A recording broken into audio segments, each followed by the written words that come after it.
স্কুলের জায়গা দখল করে তৈরি হয়েছে যুব তৃণমূলের কার্যালয়। এছাড়াও কিছু দোকানঘর তৈরি করে ভাড়া দেওয়া হয়েছে। কাঠগড়ায় স্থানীয় তৃণমূল নেতা মোহাম্মদ আলী প্রায় 27 শতক জায়গা দখল করে রয়েছে অবৈধ নির্মাণ। সরকার পরিবর্তন হতেই অবৈধ নির্মাণ ভাঙার পদক্ষেপ গ্রহণ খোদ তৃণমূল পঞ্চায়েত প্রধানের।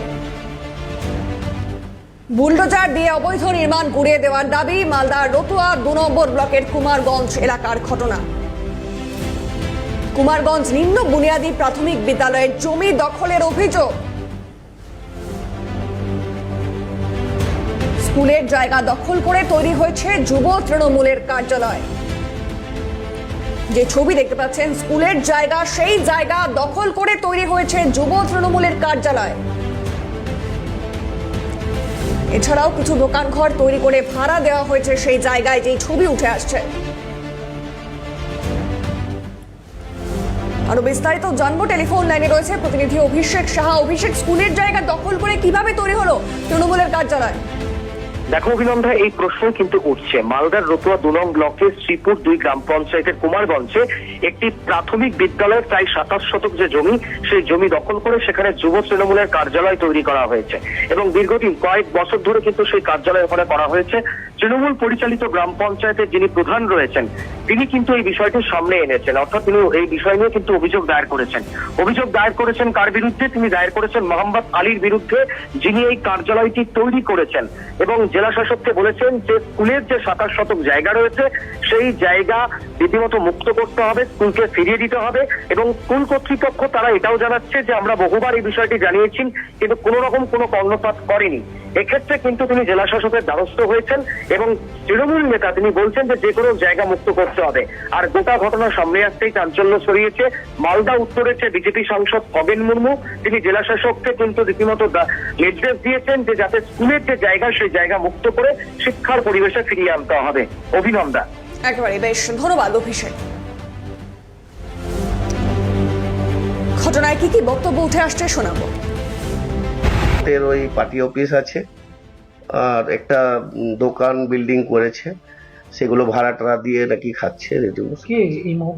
মোহাম্মদ এস প্রধান, মানে উনি এস প্রধান না, ওনার ওয়াইফ যে হচ্ছে সেরিনা বিবি এস প্রধান ছিলেন তৃণমূলের, আর ও হচ্ছে কি মোহাম্মদ তৃণমূলের লিডারশিপ হিসাবে ছিলেন এখানে। এত সাহস পেল দখল করার? শুনুন, ও তো 10 বছর ধরে প্রধান ছিল। আর তৃণমূলের তো বুঝতেই পারছেন, তৃণমূলে যখন সব ছিল হ্যাভিওয়েট সব নেতা এবং উনি প্রধান, জবরদখল করে বিল্ডিং করে ভাড়া টাড়া দিয়ে খাচ্ছে, অফিস টফিস করে রেখেছে।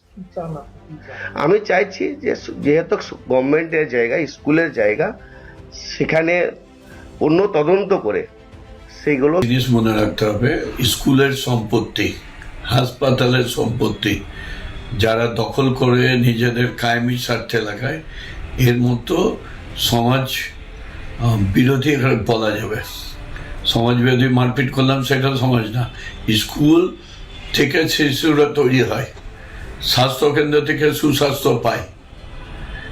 এটা যদি কেউ দখল করার চেষ্টা করে, সেটা সরকার আছে, আইন আছে, তার বিরুদ্ধে যথাযথ ব্যবস্থা হবে, এটুকু বলতে পারি। আমাদের দলের লোকরা তো এরকম 2 নম্বরই করে দলটাকে শেষ করে দিচ্ছে। যদি নীতি আদর্শ থাকতো তাহলে তো এই অবস্থা হতো না। পদক্ষেপ দেখতে পাইনি এখনো। হ্যাঁ, এখন কি চাইছি? এখন চাইছি যে জায়গাটা দখল মুক্ত হোক, যদি আর তার সঙ্গে একটা ডিমার্কেশন করা হোক এবং ডিমার্কেশন করা হোক, দখল মুক্ত করার পর বাউন্ডারি দেওয়া হোক জায়গাতে। সামনের দিক তো কতখানি পিডাব্লিউ যাই না, সামনের দিকে ঘর আছে এটা। হ্যাঁ, তারপরে ওই দোকান ঘর করেছে, তারপরে পার্টি অফিস ছিল, হয়তো নাই। পার্টি অফিস করেছে, ইয়ে ছিল, মানে টিএমসি পার্টি অফিস ছিল আর আছে।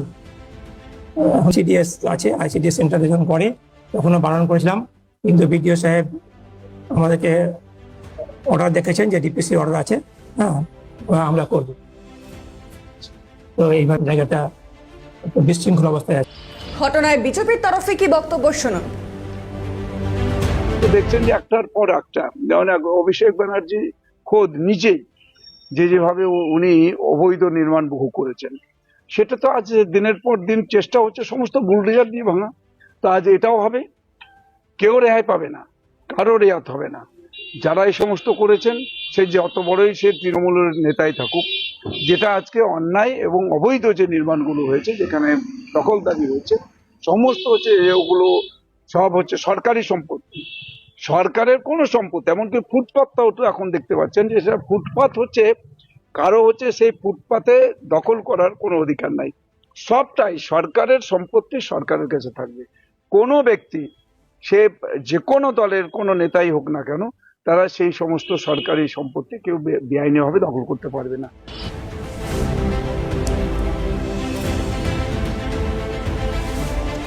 স্কুলের জায়গা দখল করে তৈরি হয়েছে যুব তৃণমূলের কার্যালয়।